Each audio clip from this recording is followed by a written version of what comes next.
Almost every day, customers call me because they need technical help with their water ionizers, especially with stuff involving water leaks. And I'm usually really good at troubleshooting any issues that the customers are having. But when I'm helping them out, I will usually ask them to disconnect the hoses from the bottom of their water ionizers. I can't even begin to tell you the amount of times I waited there on the phone for like 2 minutes while the customer tries to figure out how to take the hose out of the water inlet side of their water ionizer. You would think I just asked them to dismantle the transmission on their car. So I decided to make that the topic for this week and answer the question, how do I install or remove the hoses from the bottom of my water ionizer?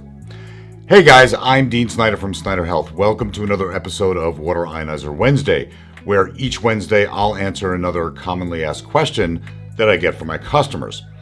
But real quick, before I show you how to do that, I'd like to ask you to go ahead and click that red subscribe button and then also hit that notification bell icon because I have new videos coming out each week. And so this way you never miss an episode in the series. All right, let's go take a look at the bottom of a water ionizer. Okay, first I'll start with the easier one.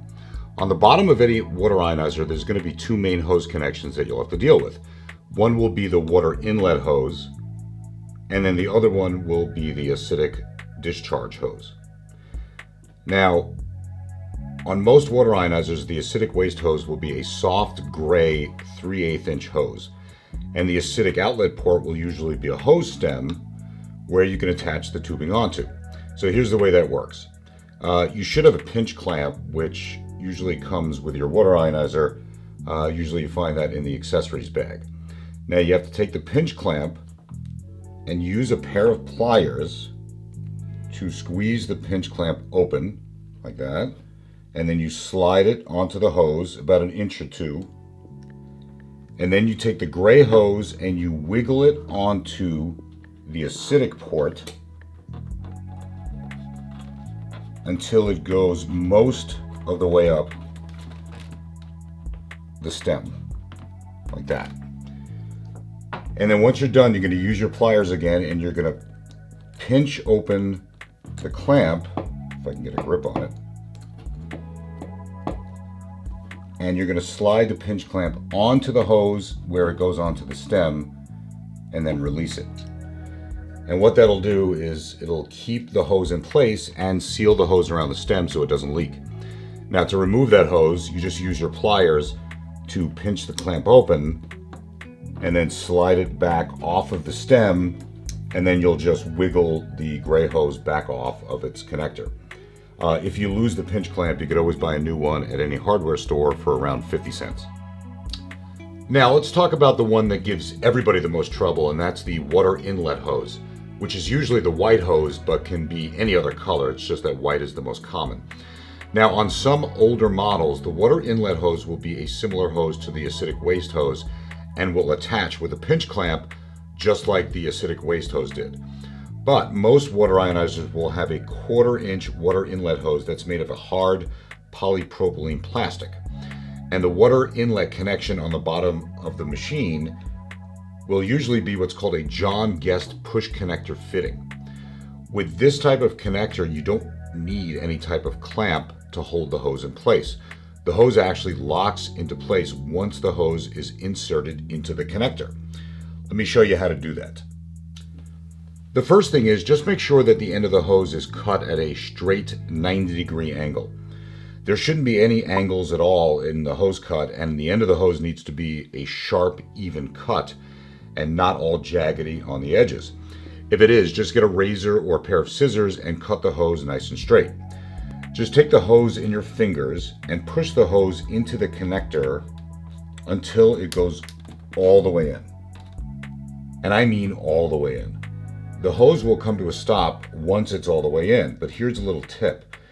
Make sure you push the hose hard so that when it finally becomes seated correctly, you might feel a little click at the very end. That's how you know that the hose is all the way in. Some people will just push the hose in until it stops, and they don't give it that little extra push, and then eventually the hose can loosen up, and that's where you start to have leaking issues.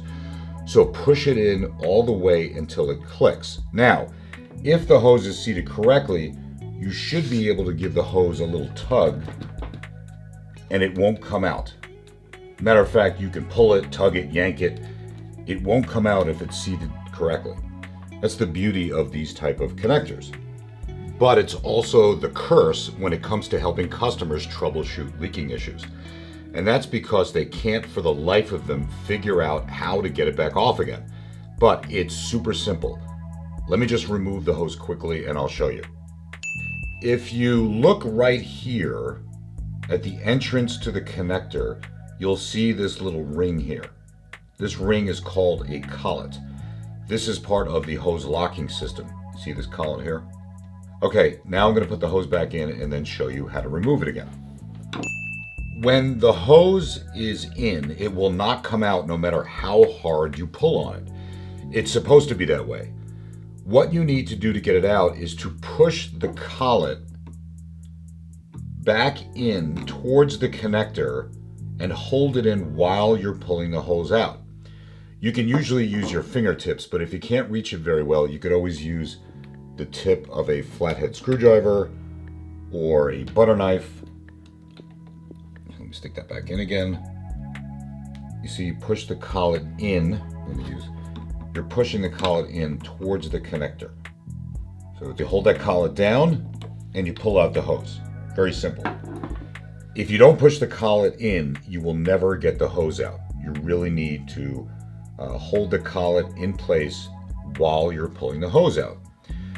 Now, also on your particular water ionizer, you may have a collet locking pin, which is there to prevent the collet from accidentally being pushed down and releasing the hose. And you can see that right here, this yellow locking pin right there. Here, let me turn this around so you can see it better. Okay. Now that's there to prevent the collet from accidentally being pushed down and releasing the hose. So if you do have one of these, you need to just pull it off before you attempt to push the collet down. It just slips off like this. Here. It just slips right off. And then after you're finished putting the hose back in the connector, then you just put this locking pin back in place. Very simple. All right, guys, hopefully that helps you to remove your water ionizer hoses and takes away the confusion on how those John Guest fittings actually work. If you like this video, please be sure to give it a thumbs up. Also, if you have any questions at all about removing the hoses or you're still having trouble, you can always give me a call and I can walk you through it. And if you haven't done it already, you can subscribe to the channel by clicking on this big round button right here, and you can watch other videos in the Water Ionizer Wednesday video series by clicking on either one of those right over there. Until next week, be safe, be healthy, and I'll see you next time.